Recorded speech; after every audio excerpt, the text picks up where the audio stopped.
അസ്സലാമലൈക്കും. നമുക്കെല്ലാവർക്കും അറിയാലോ ഭീമാപ്പള്ളിയെ. ആ ഭീമാപ്പള്ളിയെക്കുറിച്ച് കുറച്ച് ചരിത്രങ്ങളും എനിക്കറിയാവുന്ന കാര്യങ്ങളും പറയുന്നതാണ് ഈ വീഡിയോ. കഴിവതും ഈ വീഡിയോ ഫുള്ളായിട്ടും കാണണേ.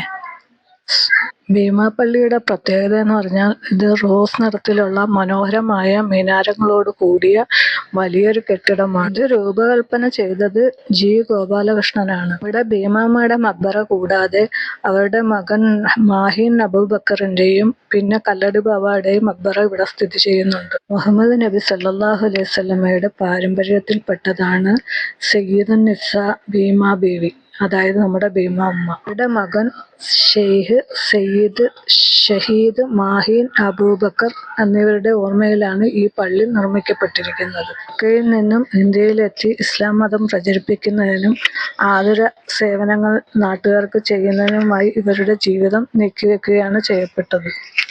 ഈ സ്ഥലത്ത് തന്നെയാണ് ഇവർ ജീവിച്ചതും മരണപ്പെടുകയും ചെയ്തത്. അങ്ങനെയാണ് ഈ സ്ഥലത്ത് ഇവരുടെയൊക്കെ മക്ബറകൾ കിട്ടിയത്. ഇവിടെ തന്നെയാണ് കല്ലടി ബാവയുടെയും മക്ബറ ഉള്ളത്.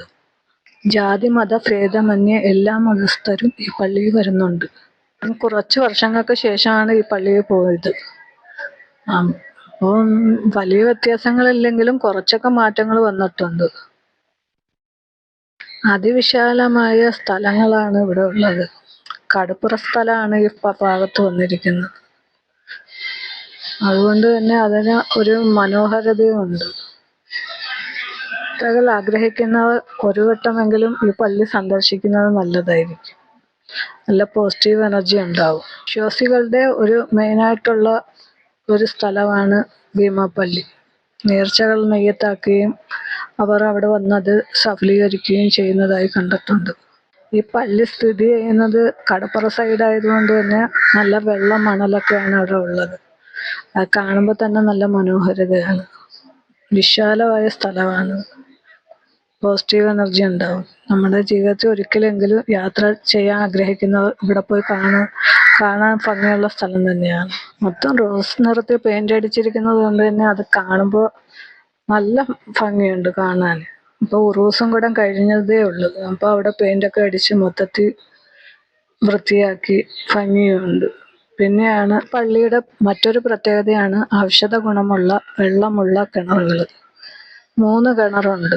അപ്പോൾ വിശ്വാസികൾ ആ 3 കിണറ്റിൽ നിന്നും വെള്ളം കോരി കുളിക്കുകയും മുഖം കഴുകുകയും കുടിക്കുകയൊക്കെ ചെയ്യും. സ്ത്രീകൾക്കും പ്രത്യേകമുണ്ട്, പുരുഷന്മാർക്കും പ്രത്യേകമായിട്ട് 2 സെക്ഷനായിട്ടാണ് ഈ കിണർ സ്ഥിതി ചെയ്യുന്നത്. അപ്പോൾ 2 ഭാഗത്തുനിന്നും വെള്ളം കോരാം. വിശ്വാസികൾ ഈ കിണറ്റിൽ നിന്ന് വെള്ളം കോരി കുപ്പിയിലൊക്കെ ആക്കിയിട്ട് അവരവരുടെ വീടുകളിലൊക്കെ കൊണ്ടുപോവുകയും സൂക്ഷിച്ചു വെക്കുകയൊക്കെ ചെയ്യും. എന്നിട്ട് അവർക്ക് രോഗമുള്ള സ്ഥലങ്ങളിൽ തടവുകയോ കുടിക്കുകയോ ഒക്കെ ചെയ്യുന്നതായിട്ട് കണ്ടിട്ടുമുണ്ട്, അറിയാവുന്നതുമാണ്. മിക്ക ആളുകളും പറഞ്ഞിട്ടുമുണ്ട് അങ്ങനെ ചെയ്യുമെന്ന്. അവർക്ക് ഇതിൽ നല്ല വിശ്വാസമുണ്ട്. ഇതിനെ പറയുന്നത് മരുന്ന് വെള്ളം എന്നാണ്. അതിൻ്റെ അടുത്താണ് സ്ത്രീകൾക്ക് നിസ്കരിക്കാനുള്ള സ്ഥലമുള്ളത്. അവിടെ കയറി ഞാൻ നിസ്കരിക്കുകയും ചെയ്തു. ഞങ്ങൾ പോയതന്ന് വെള്ളിയാഴ്ചയായിരുന്നു. അപ്പം ജുമ നടക്കുന്ന സമയമായതുകൊണ്ട് അത്യാവശ്യം ആളുകളൊക്കെ ഉണ്ടായിരുന്നു. പള്ളി നിറഞ്ഞ ആണുങ്ങളുണ്ടായിരുന്നു. പിന്നെ ഇവിടെ ആടുകളൊക്കെ വളർത്തുന്നുണ്ട്. ആടുകളെ ആളുകൾ നേർച്ചയ്ക്ക് കൊണ്ടുവന്ന് ഇട്ടിരിക്കുന്നുണ്ട്. അപ്പോൾ അവരുമൊക്കെ ഇങ്ങനെ കറങ്ങി നടക്കും. ഇവിടെ ഉറൂസ് എന്നും പറഞ്ഞ് നടത്താറുണ്ട്. ഉറൂസ് എന്ന് പറഞ്ഞാൽ ആണ്ട് നേർച്ച സമയത്ത് നടത്തുന്ന ചന്ദനക്കുട നേർച്ചയാണ് ഉറൂസ് എന്ന് പറയുന്നത്. അത് പിന്നെ നേർച്ചയൊക്കെ ഉള്ളവർ ഇവിടെ നെയ്യത്താക്കും ചന്ദനക്കുടം എടുക്കാന്ന്. ആ ചന്ദനക്കുടം എന്ന് പറഞ്ഞത് നമ്മൾ മൺകുടത്തിൽ പട്ടുകൊണ്ട് പൊതിഞ്ഞിട്ട് ഈ മൺകുടത്തിൽ കാശ് അവർ നിക്ഷേപിക്കും. എത്രയാണ് അവർ നേർച്ച തുക അത്രയും കാശ് ആ മൺകുടത്തിൽ നിക്ഷേപിച്ചിട്ട് അത് ഈ വരുന്ന ആളുകളും എല്ലാവരുമായിട്ട് ചേർന്ന് പിന്നെ പള്ളിയിൽ കൊണ്ടുപോയി സമർപ്പിക്കും. അതിനെയാണ് ഈ ചന്ദനക്കുടം അല്ലെങ്കിൽ ഉറൂസ് എന്ന് പറഞ്ഞ് നേർച്ച നടത്തുന്നത്. അതിന് ജാതി മത ഭേദമന്യേ ആയിരക്കണക്കിന് ആളുകൾ ഇതിൽ പങ്കെടുക്കുകയും ചെയ്യും.